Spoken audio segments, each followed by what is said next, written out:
Welcome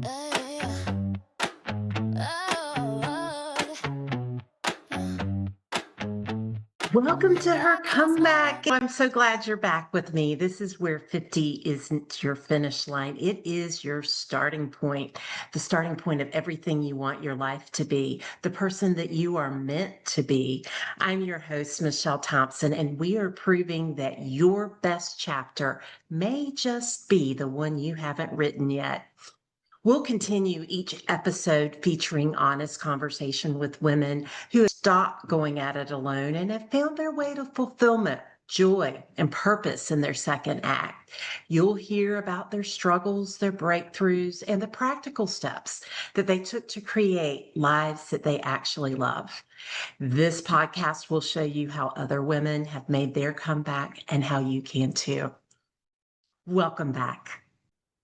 Hi, good day, everyone. Welcome to her comeback. I am so happy to have with me today my guest, Denise Quinn. Denise, welcome. How are you? I'm great, Michelle. How are you today? Oh, I'm doing well. So, you are a career transition coach, right? Tell us Yes. about yourself. Sure. So I work with candidates that have either recently gotten laid off and they're looking for their next career stop, whether that's a new job, opening a business, it could be an active retirement transition. And then I also work with individuals that are currently working, but they're looking to make some kind of career change, whether it's within their own company, whether it's leaving, maybe again opening a business or thinking about retiring. And so basically working with mostly mid-career professionals that are looking to make some kind of career transition. Great. Now, I know you weren't always in this particular business or industry. You've experienced some transformations in your journey, and our stories are similar in the sense that we both have backgrounds in project management, and then now we both are in coaching, and we live in the same neighborhood, and we have some really great similarities. Tell us a little bit more about a pivotal moment when you realized that you needed to leave your corporate environment and reinvent yourself. Sure. So I've been through two layoffs myself. My first layoff was after being with a company for 20 years. It's easy to look back now and say, wow, that was the best thing that happened to me. But it really was because that got me thinking about what I wanted to be when I grew up. I've always been very spiritual and I look at opportunities to say, okay, do I need to make a shift in my life? So that first layoff in about 2016, 2017 really encouraged me to get my coaching certificate. I always loved the people part of my job. I was a coach and mentor at my previous job. I worked with a lot of young people on their resumes and networking and interviewing, and I wanted to see where I could take that. So that was my first step. Life goes on, went back to work. My husband and I relocated to Florida, illnesses, death, all that kind of stuff. I ended up going back into a corporate environment. And not even a year later, I got laid off again, which Oh, again, wow. looking back, was a great experience. I cried. And then I was like, okay, this is it. And that's when I made the decision that I was done with corporate. And at that point, it was a lot of conversation with my husband and a lot of soul searching to find my next step. So, what were the doubts that you had about this do over, start over in midlife? Can you walk us through some of that thinking? Sure. Unfortunately, it always comes down to money. My husband and I, we moved from the East Coast of Florida to the West Coast. We had just bought a house together. He was looking for his next job because he had taken a sabbatical. And when you work in a corporate environment, the money's good, the benefits are good. I was carrying the benefits. And so I had to really think about financially what a change could look like. What could the impact on my relationship with my husband look like? The flexibility. I didn't want to be in the car for 3 hours a day like I was up in Jersey. So it was just a lot of thinking and strategizing and planning at that point. But that's what I did in my work life. So it was natural for me to switch and focus on myself. Oh, great. Now, when you made this decision, did people around you support it or were there any skeptics?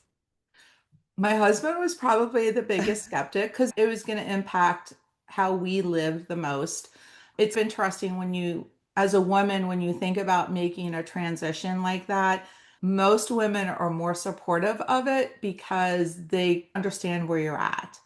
Hmm. When I think back to my family and friends, I have very supportive friends. I have a tribe around me. A lot of my friends are also my mentors. And so I was able to bounce things off of them. I was able to ask questions.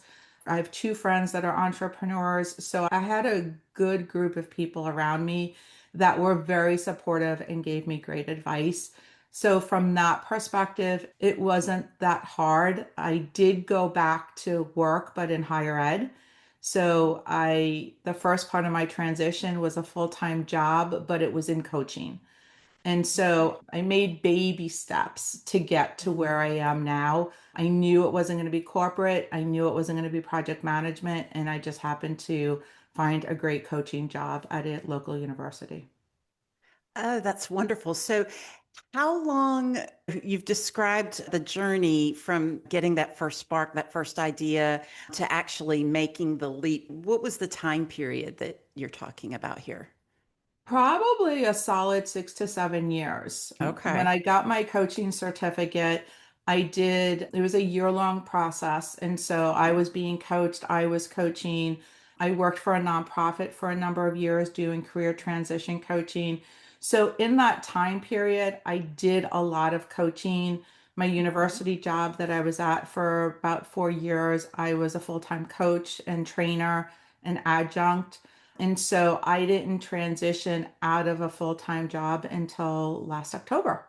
And that's when I made the big jump. Wow, good for you. Can you share a moment during the transition where you was like, oh my God, what have I done?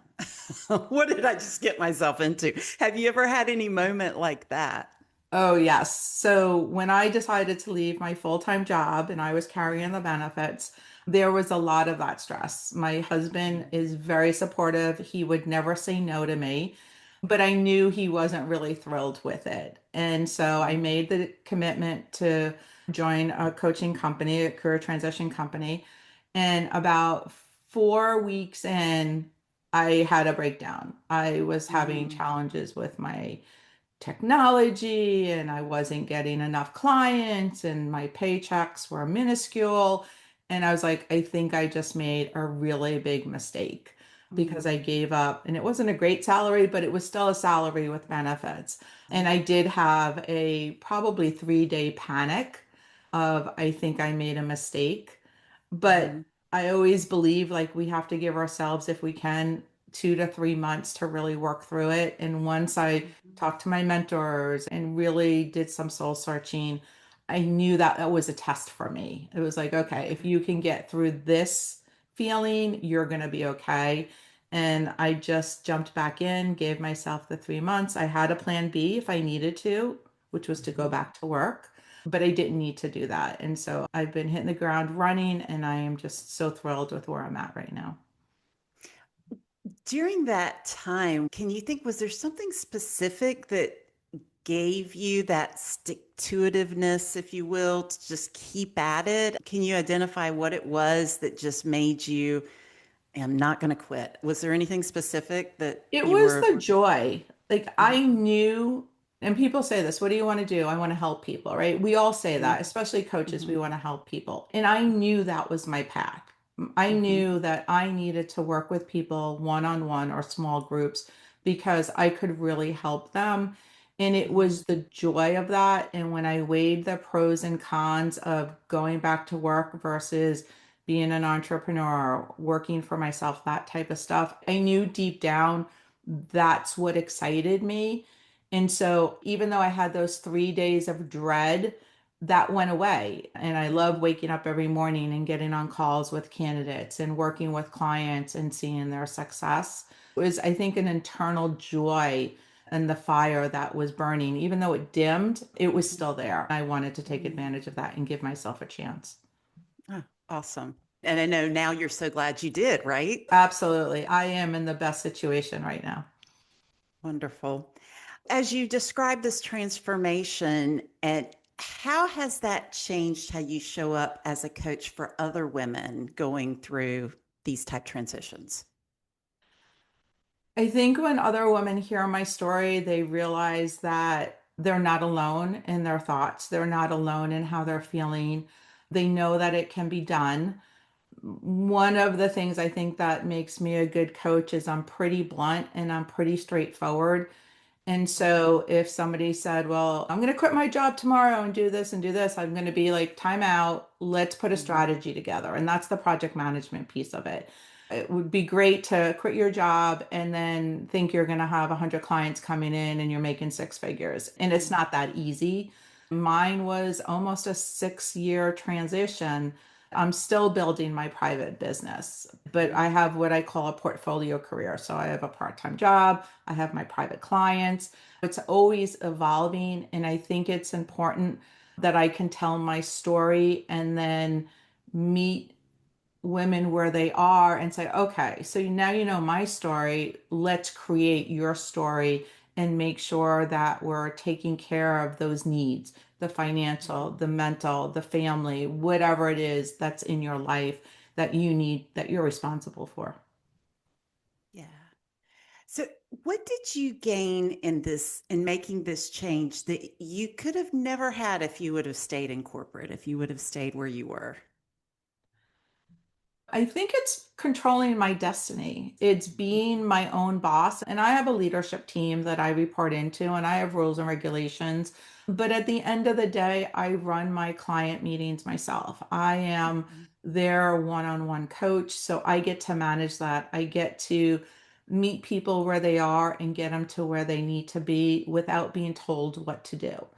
And so I have so much more freedom in my personal life, in my spiritual life, in my work life now that I can help people. I can decide who I want to help and I can help them how I think and how they want to be helped.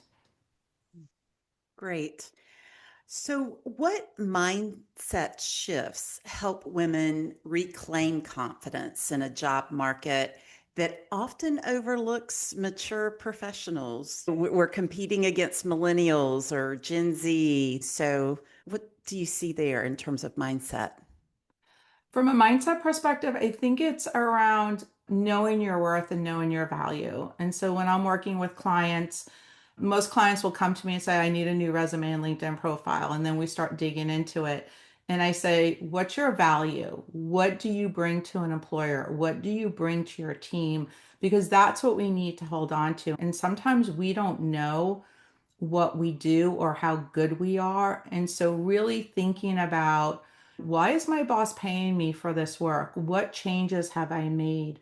What am I contributing to the workforce?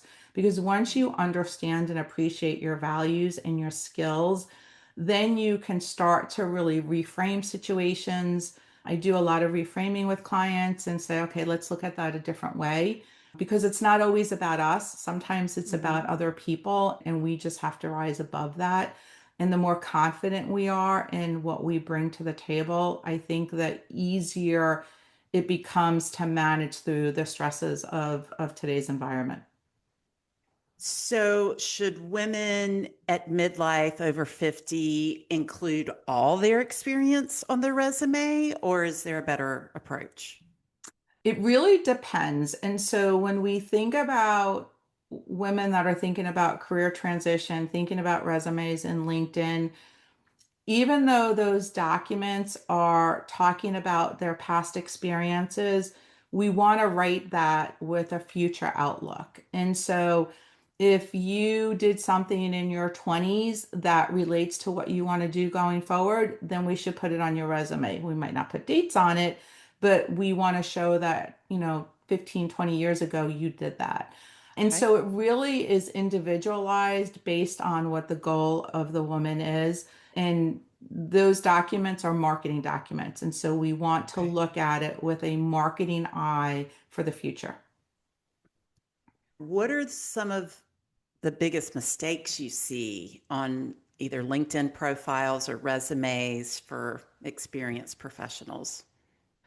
Usually it's very operational. I answer phones, I complete forms, right? Very operational day-to-day tasks, as opposed to what did you accomplish? Well, I managed this project and saved this much money. I am a tax attorney and I've done this many cases and solved this issue. It's really about what have you accomplished, not that day-to-day operational stuff. It's what can you do for me? That's what an employer is looking for. And so through coaching, we we coach people to really think about, wow, I've accomplished a lot in my job, and these are the things I want to accomplish in a new company or in a new role. So, in interviews, thinking about the interview process, I'm thinking about some of those questions there when they're really asking, like, how old are you, or are you too old? There's some kind of an underlying hint of that. How should women respond when they hear those things? I think there's two pieces to that. So I believe when we are on an interview, we're interviewing the company. And so if we're getting that vibe that the hiring manager or the team is looking to discount me because of my age, then I probably don't want to work there anywhere. So I'm not going to get too crazy over the interview because why would you want to work for a company like that? With that being said, I think again, it's really important for women to talk about their accomplishments as it relates to the job, to show that they can take feedback, that they're flexible, that they can mentor. And so there might be questions like, tell me about a time you received feedback that you didn't agree with. They're trying to figure out whether you're open to feedback and change. Tell me about a time you disagreed with something your boss told you to do. Again, the hiring manager is looking for, are you flexible? Are you going to do what I want you to do? Or are you so locked in to the old ways of doing things that you're not trainable and I can't work with you? Sometimes we're interviewing with people that are much younger than us. And so Mm-hmm. we have to be really careful that we don't come out or come across as being smarter than the interviewer. And I'm not saying dumb it down. I'm not at all. You don't want to start talking to the interviewer about how you worked with the C-suite when you're working with somebody that probably doesn't see the C-suite. Or you don't want to talk about strategy if it's more an operational role. So you really have to understand the role and then put your source stories together or your accomplishments in a way that you show that you will support and work well with that hiring manager and team. So it's a thing of really knowing your audience, right? Absolutely. And I think there may be a soft skill with that, right? There's kind of some discretion that you need Hmm. to kind of know that, okay, for this audience, pivot this way, and then another audience another way. And that's the great reading body language, especially Hmm. women. Women are really good at listening. They're good at body language.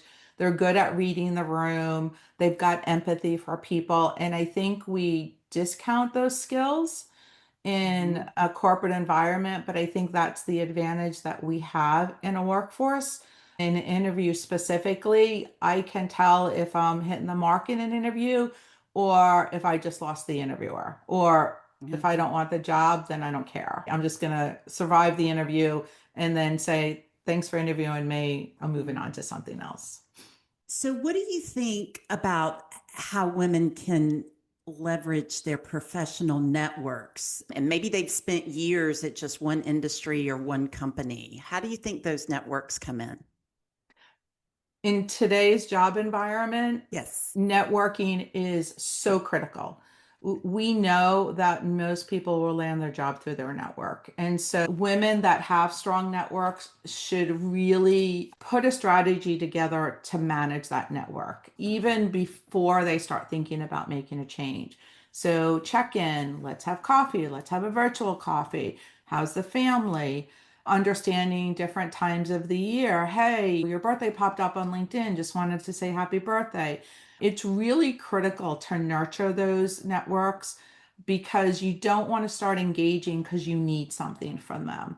And so nurturing them, and then also thinking about how you expand that network. So if you're thinking about making a change, does somebody in your network know somebody in the industry or company where you want to make the change to? Can they do an introduction? That's probably the biggest thing women don't do well, is we put our heads down at our job and we don't network, we don't learn about culture, we aren't engaging with people, we aren't adding people to LinkedIn, we're not following up, and those skills are so critical. And then you talked about professional network. Don't overlook your personal network, your neighbors, your friends, your family members, the people you meet in yoga class, right? The people you might meet at a happy hour or a party. Those folks can be just as helpful or even more helpful than your professional network. Very good advice. That's so true. And I know for me personally, starting my own business, it was exactly what you're saying, reaching out to people, trying to make that contact and asking them for feedback. Hey, I'm thinking about doing this. I'm doing some coaching, and do you know anything about it? Have you know somebody in business? Just asking them for feedback so that, I don't know, it's like you're connecting in some way with them, like bringing them in and making yourself a little bit vulnerable too, because, they could come back with some nice things or maybe not nice. You don't know. And plus, then you're also on top of mind. One of my clients specifically came to me through somebody I met when I was at the university. We connected on LinkedIn. We check in once in a while. Somebody called her and said, "Hey, do you need a coach for somebody I know?" And it was like three dimensions of networking, but I ended up getting multiple clients just by that one person who stumbled upon. Like, we had some connections. And so I cherish that relationship. I respect it. We check in once in a while. But I would have never thought when I met her a couple of years ago that she would be so instrumental in my private coaching business. And my private coaching business has been all word of mouth at this point. It's important to me to maintain my network, make sure that I'm top of mind of people. And when somebody says, "Oh, I need a resume, I'm thinking about leaving my job," I'm the first person that pops into their mind. It's relationship building, right? It's all about Absolutely. building Yep. relationships. So important. Yes. So if someone is feeling stuck or overwhelmed about what's my next career move, what's the first thing you suggest to them? Besides calling me, I'd say start journaling, start writing down. I always say to my clients, if I had a magic wand and said you could do anything, regardless of money, training, certification, whatever, what is it you want to do? And start to think about that. And then the next thing is use and play with AI. AI has become a really good tool. You can engage with AI and say, "I'm a 50-year-old woman with this kind of background and I'm looking to get into this industry, or I'm looking to shift into this. What are some steps I need to take?" And then start engaging with the tool.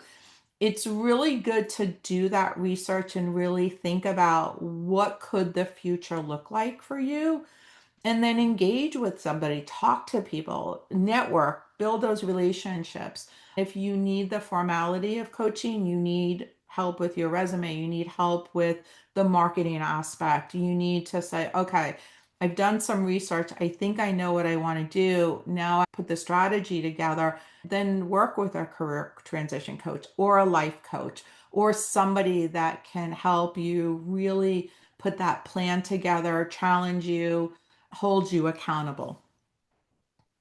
So, what would you say for the woman is in this space and they choose to work with a career transition coach versus that woman who, okay, they're in the same space, but they go at it alone. They're just trying to figure it out. What would you say, based on just years of the people that you've known, the difference in where they end up? Do you have any thoughts about that? We are our worst critics. Mhm. And so we are critical of ourselves. We underestimate our value. We underestimate our skill set. We can't get out of our own way because we are constantly putting up roadblocks for ourselves. And so when you work with a coach, that coach can really challenge you to say, okay, Michelle, I know you're better than that. What's the three things you accomplished in the past year? What is it you want to do? Okay, what prevents you from doing it tomorrow? And so a coach is going to start asking questions and really challenge those assumptions that are holding you back. A coach can also, and this is where it's less coaching, a little more consulting, but really talk to you about, have you looked at this? Have you researched this? Let's take a look at your resume. I'm in a very unique position because I am a certified coach, so I can definitely do the coaching piece. But as a career transition coach, I also am part consultant because I will help you look at your resume and really get it to the point that's going to be successfully for you as you're applying. Look and analyze your LinkedIn so that more people are reaching out to you. Teach you how to use LinkedIn so you're rising to the top. And so there's the coaching piece to build you up, and then the consulting piece to help put all of that stuff in play and help you build that strategy for success, because sometimes we can't get out of our own ways.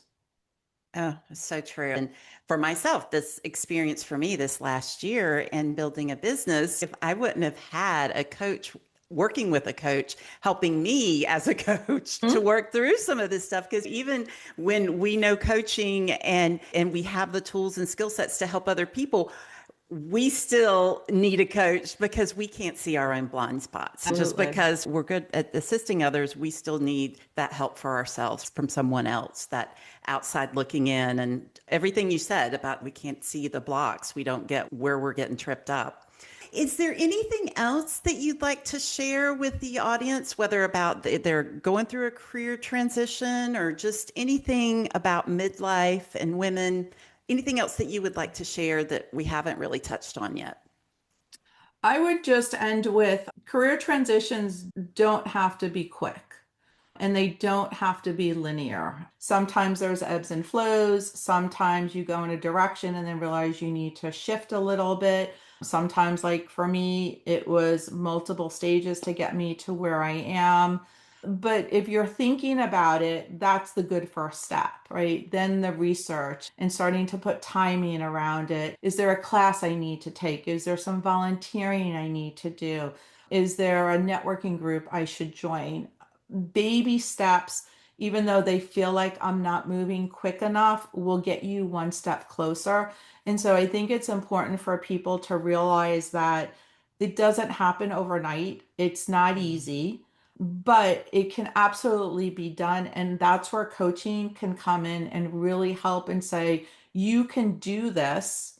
Let's figure out what that looks like, whether it's a 3-month transition, or this is what I want to do when I hit 60, or this is my retirement career. Each one of us is unique. And so our strategy and our plan is going to be different, but a little bit of action actually will go a long way towards reaching your goals.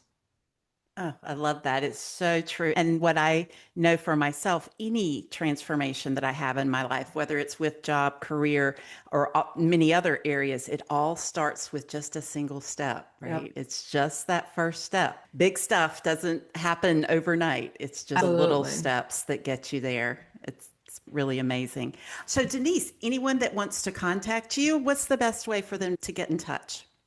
The easiest way probably is to connect with me on LinkedIn, but if you don't have a LinkedIn account, you can email me at dmqcoaching@icloud.com.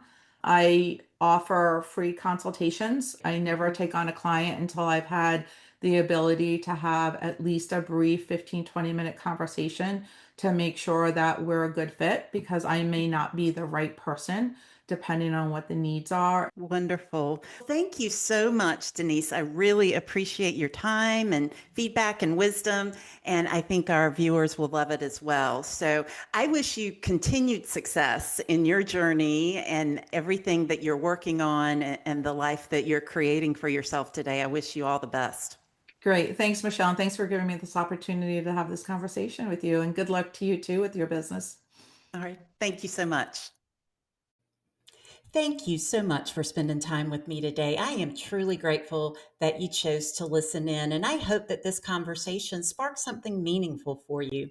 Please take a moment to subscribe, leave a review. It helps other women to find us who need to hear these stories too. And if you know someone who is ready for their own comeback, share this episode with them. I'd love to connect with you beyond the podcast. Visit me at hercomebackpodcast.com. That's hercomebackpodcast.com to learn more about how we can work together. I have a gift for you. Get your free copy today of 5 powerful shifts to reclaim your life. Remember, your comeback story is waiting to be written. The question isn't, can I transform my life? The question is, are you ready? Let's go.